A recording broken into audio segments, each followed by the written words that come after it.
The last time we discussed the Romulans, they had attempted to capture the planet Vulcan. While having moments of brilliance, the ploy would ultimately fail. Today we'll be discussing their attempts to utilize Deanna Troi to help the dissident movement, and no, they aren't crashing ships into planets.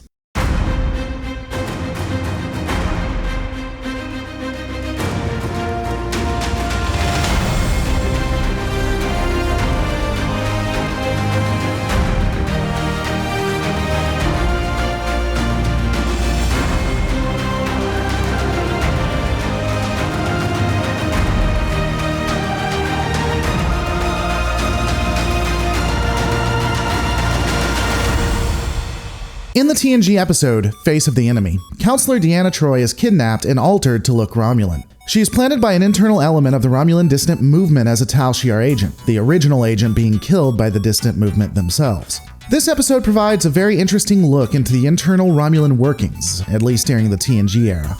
Ironically, the similarities between the interactions of the Tal Shiar and the military elements are very similar to that of the Cardassian military and Obsidian Order. Whether this could be due to one government structuring their power base after the other or happenstance is up to the viewer. Though, when you compare and contrast the Cardassians and Romulans, they are amazingly similar in their government styles. It could be possible the animosity we see between branches is just a natural byproduct of the type of authoritarianism that this breeds. Taking a closer look, the Tal Shiar is observed working independently of the military, and indeed really any other branch. They do appear to have the upper hand, the military being subservient to their whims, even a lower level agent. The intelligence agency seems to work as almost a secret police, a Gestapo. This creates a vast divide between the military and their fellow soldiers. Naturally, most Romulans fear the Tal Shiar given their historic use of force and uncouth methods.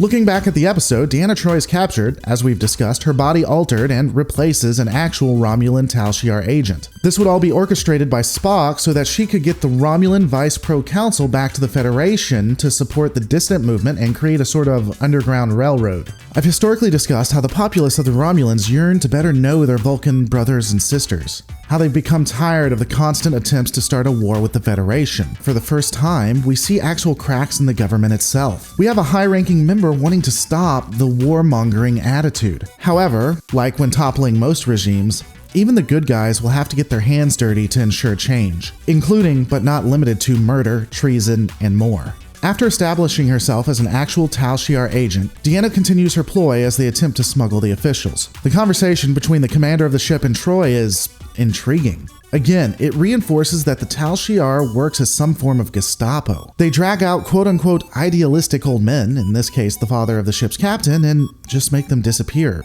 For thoughts. The picture being painted here is stark. It almost makes me wish we had seen more of the actual Tal Shiar. What are their methods? How do they operate? To what extent is their power? I honestly think that had we seen the destruction of the Tal Shiar during the era of TNG, we would have seen the revolution that Cardassia saw, that a pro-peace and better democracy would have risen from the ashes. Alas, that wouldn't be the case. But surprisingly, to me at least, we see that even the military does not have the same bloodlust that the leaders of the government and even the Tal Shiar has. The commander comes off as a realist, having been in actual combat and on the front lines. She knows that the Federation is an actual threat, that the cloaking device is a large advantage but is not impenetrable. She doesn't appear to really want a confrontation with Starfleet. Not that she is unwilling to fight and die, but she doesn't see it as something good for the Empire. Ironically, I truly believe that she is similar to the Romulan commander we see in Balance of Terror.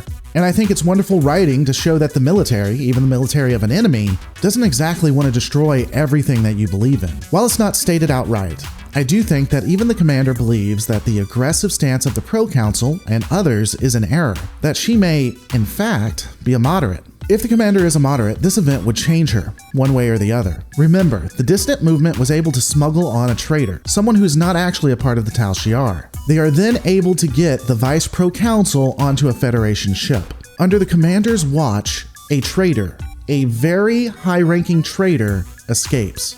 She would be effectively humiliated. While the commander may not agree with the distance, she clearly had little appetite for war, nor did she really agree with Tal Shiar. Would this incident galvanize her against the movement and make her more radical? Worst yet, the Tal Shiar is not likely to allow word of their policies enabling a high-ranking traitor to get away.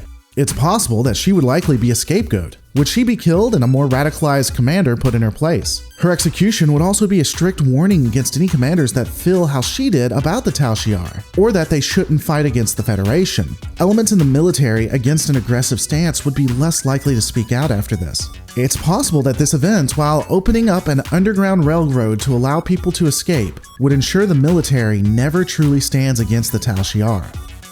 Now I get it, it's a stretch, but it's possible. And ironically, while I know I'm a broken record, I don't believe we see any repercussions from this operation. This time it would be on the side of the Star Empire. One of the highest officials defects and there is no war, no condemnation.